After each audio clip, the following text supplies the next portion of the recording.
இது இவன் இங்க வந்திருக்கான். ஏய் ஏய் ஏய் நீ என்னடா அந்த பக்கம்? ஸ்கூல்ல இருந்து ஃபோன் பண்ணாங்க.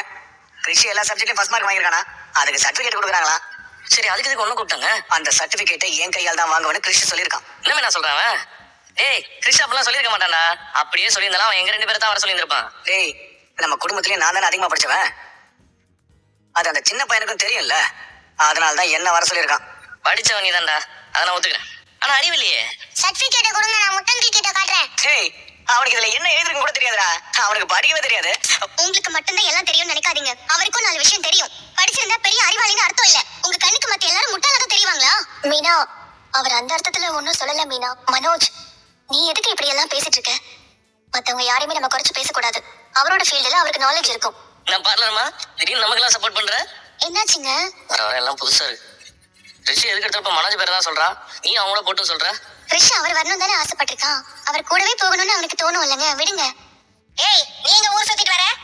அமெரிக்காவுக்கு போய் காப்பியை குடிச்சிட்டு லண்டன் பக்கம் போய் லஞ்ச் சாப்பிட்டு ஆப்பிரிக்கா பக்கம் போய் காட்டெல்லாம் சுத்தி பார்த்துட்டு வரோம். ஏய் நீ என்ன கிண்டல் பண்றியா? என்ன நம்ம ஊரை சுத்திட்டு வரீங்களான்னு கேக்குறீங்க? வேலை பார்த்துட்டு வரோம் 2 பேரும். ஊர் சுத்துற மாதிரி தெரியுது உங்களுக்கு? நீங்க எங்கயோ போயிட்டு வாங்க.